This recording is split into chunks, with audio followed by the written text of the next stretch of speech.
Top 10 Advanced Iranian Weapons Destroyed in U.S. Strikes, 2026.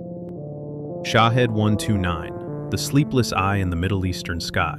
In modern warfare, the scariest thing isn't what you see, but what always sees you. The Shahed 129 is one of Iran's main attack drones, belonging to the male segment, flying at medium altitudes but with extremely long operational ranges. Developed by Shahed Aviation Industries and officially commissioned in 2014, it is not just a UAV, but a pilotless aerial warfare platform. With a wingspan of approximately 16 meters and a fuselage length of nearly 8 meters, the Shahed 129 resembled a true predator. It could fly continuously for more than 24 hours, reaching altitudes of up to 25,000 feet, enough to evade most low-altitude air defense systems. But what makes it truly dangerous isn't its ability to fly, but what it carries. The Shahed 129 can be equipped with Sadid 345 air-to-ground missiles and precision-guided bombs. This transforms it from a reconnaissance tool into a precision strike weapon, capable of destroying targets without any pilot risk.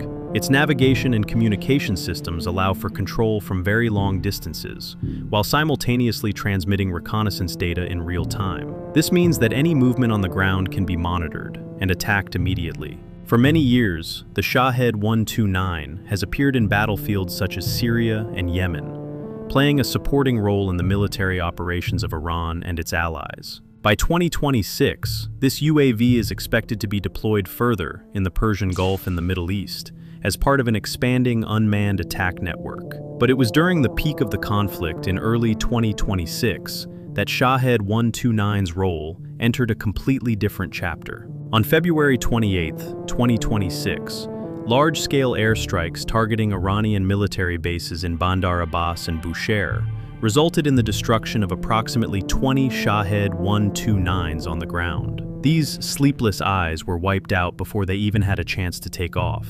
This event was not just about losses in terms of numbers. It signals a new reality.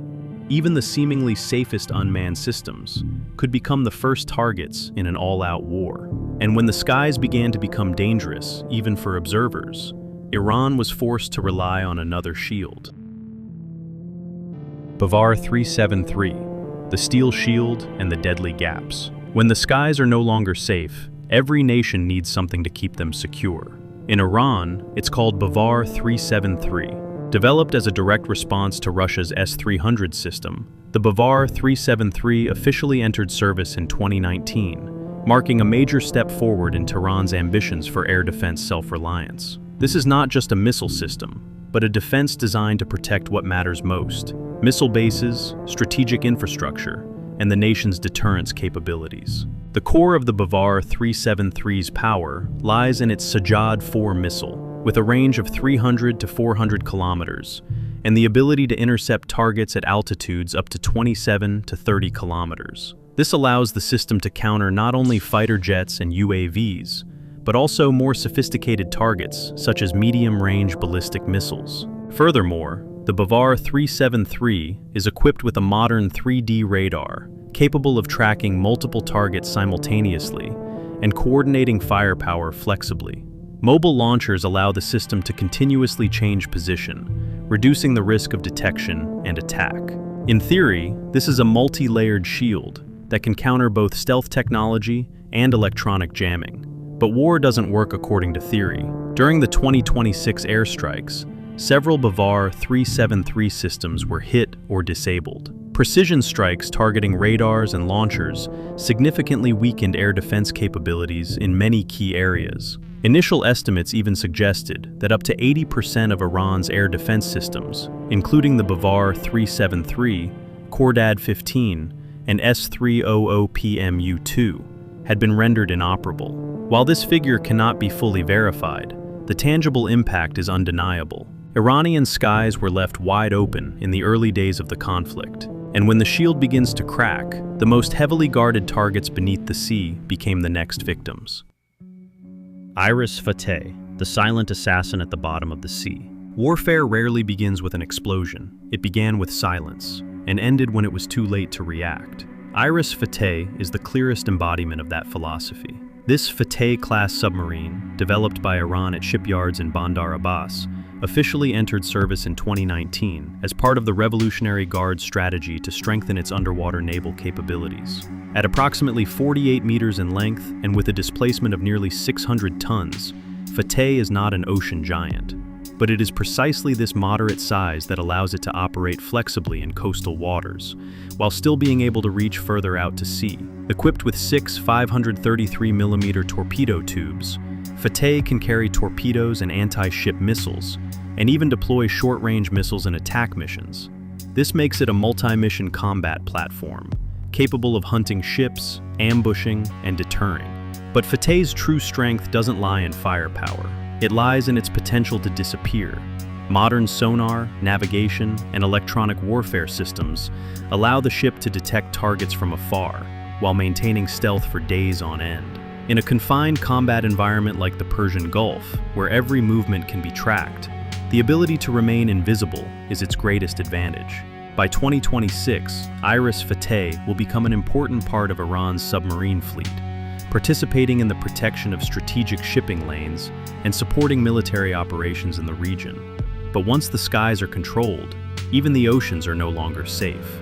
On March 2, 2026, in Bandar Abbas, Iris Fateh was struck by a cruise missile in a precision attack. There was no prolonged battle, no chance of counterattack, just for a moment, and one of Iran's silent killers has been completely neutralized. This event marked a dangerous turning point. With both air and sea defenses breached, surface warships, faster, more powerful, but also more easily detected, would become the next targets. The Shahid Suleimani class, speedy blades on the sea. When the ocean is no longer a safe haven, warfare must accelerate, and Iran has chosen speed as a way to survive. The Shahid Suleimani class warships are designed as high-speed missile frigates, serving coastal operations and agile combat in the Persian Gulf and Indian Ocean. The first unit officially entered service in 2022, ushering in a generation of warships with a completely different philosophy: fast, stealthy, and capable of surprise attacks. The most distinctive feature of this class of ships lies in its catamaran-like double-hull design with sharp angles. This is not just an aesthetic element, but a solution to reduce radar signatures and increase stealth capabilities against modern detection systems. Each ship is approximately 65 meters long, has a displacement of 600 tons, and can reach speeds of up to 30 knots. But speed is only half the story. The rest depends on firepower. The Shahid Suleimani-class ships are equipped with Noor or Qadir anti-ship missiles, weapons capable of inflicting serious damage on targets at sea. In addition, they feature 76mm naval guns, close-range air defense systems, and short-range torpedoes, creating a multi-layered combat structure on a compact platform. Instead of operating in isolation, these vessels often coordinate with UAVs and other high-speed boats, forming a flexible attack reconnaissance network that can approach targets before the enemy can react. In theory, this is a type of swarm warfare at sea, where numbers, speed, and surprise replace mere size and firepower. But the reality of 2026 has shown a clear limit. During the attacks in the Gulf of Oman on March 3rd and 4th, 2 ships of this class, Iris Shahid Suleimani, FS 313-01, and Iris Sayad Shirazi, FS 313-03, were struck and sunk by U.S. forces. There weren't many opportunities to take advantage of the speed. There wasn't enough time to deploy the team.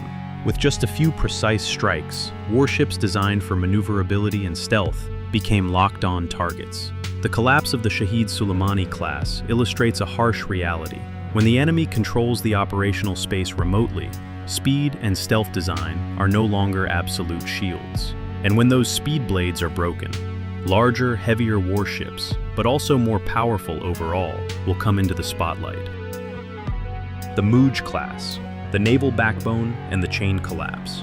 If Shahid Suleimani's class were speeding blades, the Mouj class ships are essentially the backbone that keeps the entire Iranian Navy operational. This is a class of multi-purpose frigates designed and built by Iran, entering service in 2010 and continuing to be supplemented until 2020, with a total of 6 ships completed. Unlike smaller ships focused on speed, the Mouj class is built to operate independently for extended periods at sea, patrolling, fighting, and protecting strategic shipping lanes. Measuring approximately 95 meters in length, and with a displacement of up to 1,500 tons, these ships carry a balanced arsenal of offensive and defensive weapons. Noor or Qatar anti-ship missiles allow them to engage targets from long distances, while 76mm guns, close-range air defense systems, and torpedo tubes ensure multi-directional engagement capabilities. But the Mouj class's greatest strength isn't just their weapons, it's about coordination. These ships are equipped with radar and surveillance systems and can operate alongside UAVs or patrol aircraft, forming a deep reconnaissance attack network. For years, they have served as mobile command centers at sea, helping Iran maintain presence and control in the region. By 2026, the Mouj-class frigates will still be one of the mainstays of the Iranian Navy. But when the previous layers of defense have been breached, these large ships, in turn, become the easiest targets to lock onto. On February 28, 2026, during the first air raid, the frigates Jamaran and Sahand were hit and sunk right at the Konarak base. This was not just a loss of equipment, but a direct blow to the command and control capabilities at sea. But it doesn't stop there. On March 4, 2026, the frigate Dina was sunk by a U.S. submarine off the coast of Sri Lanka. An attack from underwater, precise, silent, and unstoppable. In just a few days, 3 of the most important warships have disappeared. This is no longer an isolated loss, but a chain reaction of collapses.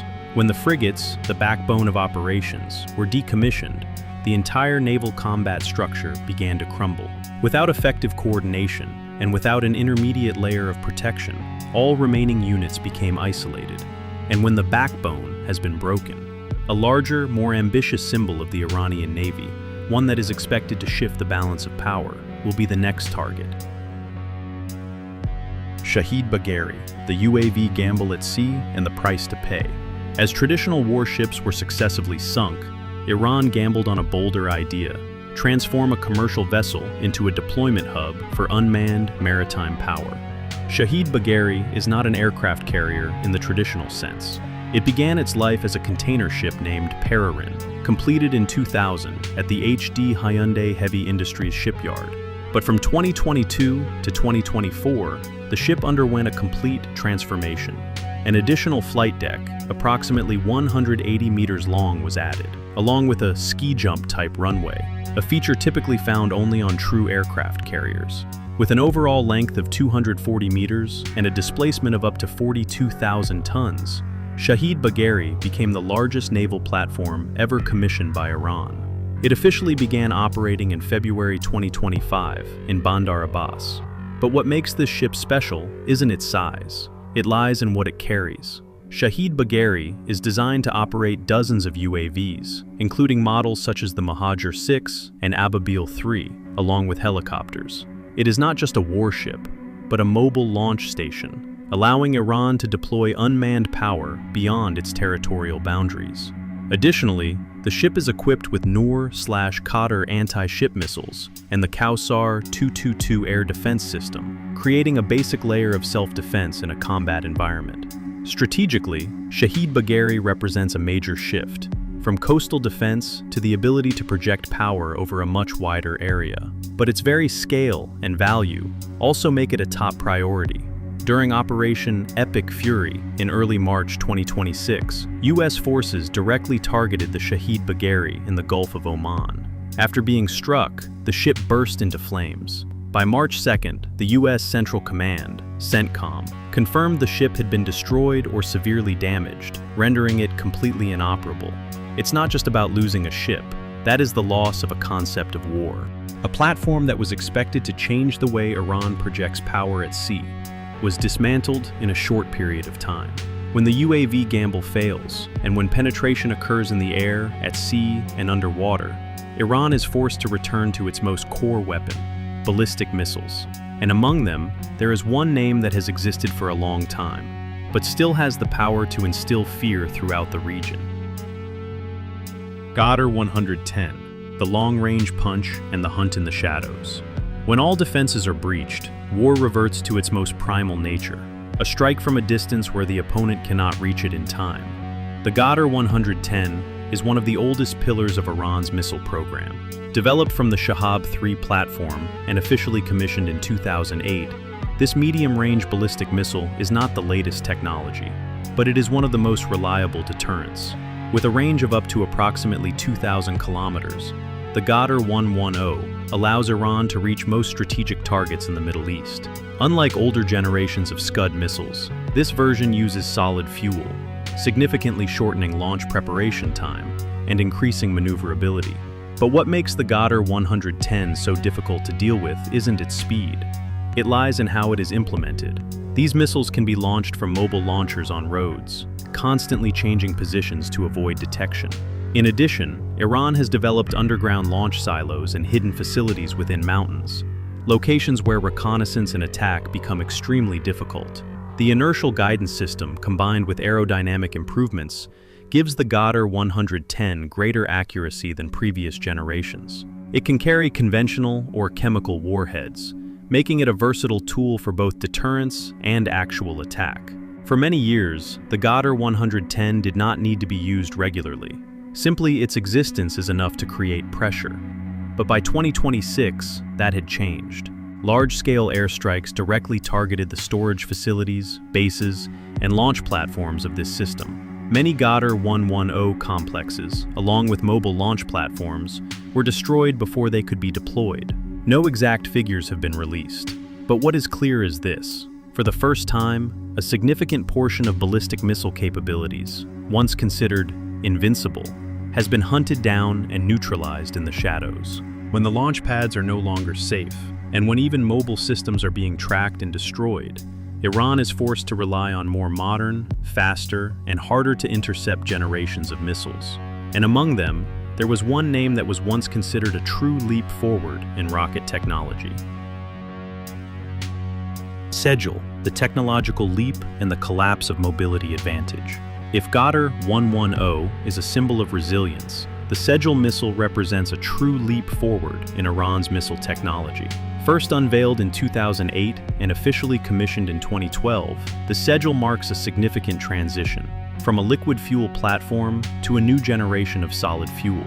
This change is not merely technical, but fundamentally alters the way missile warfare is conducted. With a range of approximately 2,500 kilometers, the Sejal can reach further than most previous systems, covering almost the entire Middle East. Its warhead, weighing between 500 and 700 kilograms, is sufficient to inflict significant damage on strategic targets. But Sejal's biggest advantage lies in its deployment speed.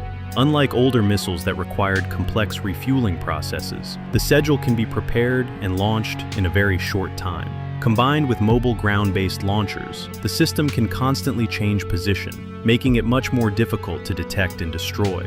Along with improvements in aerodynamics and navigation systems, the Sejal is considered significantly more modern than the Shahab 3 or Ghadr 110. For many years, this has been one of the strategic cards that has helped Iran maintain its deterrence capability against regional rivals. But 2026 changed everything. The airstrikes targeted not only the missiles, but the entire supporting ecosystem: bases, storage facilities, transport routes, and especially mobile launch platforms. The result was a systemic blow. Estimates suggest that about half of Iran's ballistic missile arsenal, which was once thought to be around 3,000 missiles, along with 60 to 70% of its launchers, have been destroyed or neutralized. This not only reduces the number, this completely disrupted the mobility advantage, a core factor that allowed Sejal to survive on the battlefield.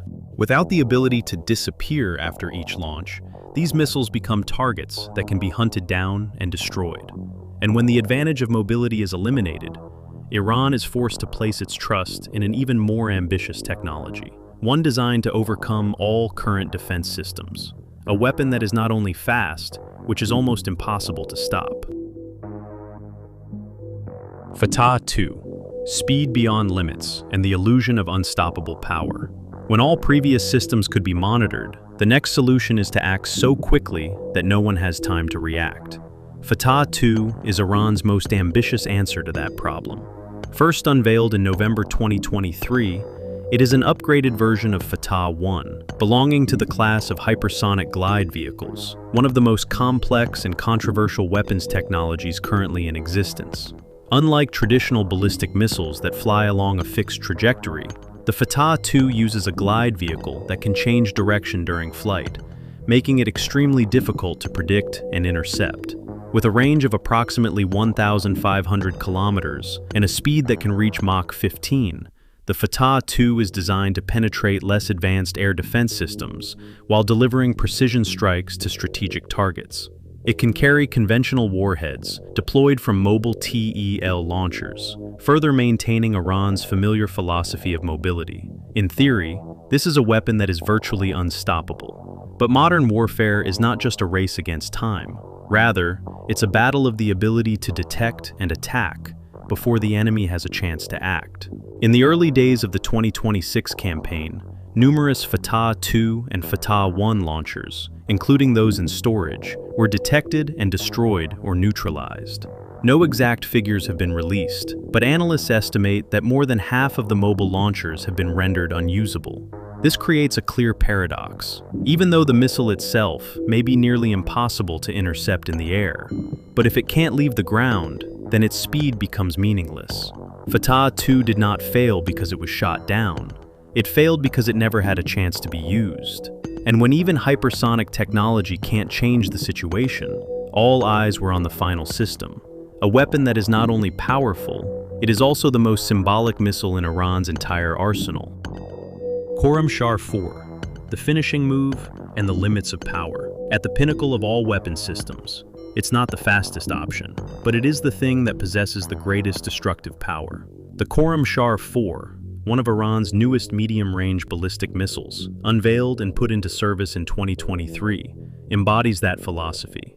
Belonging to the Khorramshahr family, which has been around since the mid-2010s, this fourth version is a culmination of experience, innovation, and ambition. With a range of approximately 2,000 kilometers, the Khorramshahr 4 can strike strategic targets across the Middle East. But what sets it apart is not its range. It depends on the load. This missile can carry an extremely heavy warhead, up to approximately 1,500 kilograms, significantly larger than many systems in its class. According to statements from Iran, it is also capable of carrying various types of warheads, even a multi-warhead configuration. Despite using liquid fuel, the Khorramshahr 4 is designed to shorten launch preparation time, a crucial factor in a constantly monitored environment. It is also deployed on mobile launch platforms, increasing its survivability in wartime conditions. In theory, this is one of the most powerful weapons in Iran's conventional missile arsenal, but precisely because it's a new system, its quantity is very limited. Estimates suggest Iran will only possess around 20 of these missiles by 2026. This makes each unit extremely valuable, and therefore a top priority target. In the attacks on the missile bases, approximately 6 Khorramshahr 4 missiles, along with their launchers, are believed to have been destroyed. It's not a large number, but it is a symbolic loss. Because when even the most powerful and modern weapons can be neutralized before they can fire, the question is no longer which weapon is more powerful, but it is, will that power be available in time to be used? From UAVs flying 24 hours a day, to air defense systems designed to counter stealth technology, from submarines hidden at the bottom of the sea, up to hypersonic missiles that fly faster than any interceptor system. They all converge on a single reality. Modern warfare is not just a clash of weapons. Rather, it is a confrontation of the ability to detect, react to, and make decisions against the opponent. And sometimes, the winner is not the one who possesses the most powerful weapon, but it was the one who struck first. If you want to continue exploring military secrets, cutting-edge weapons technologies, and confrontations that have shaped the modern world, subscribe to the channel today. Don't miss the insightful analyses and previously untold stories.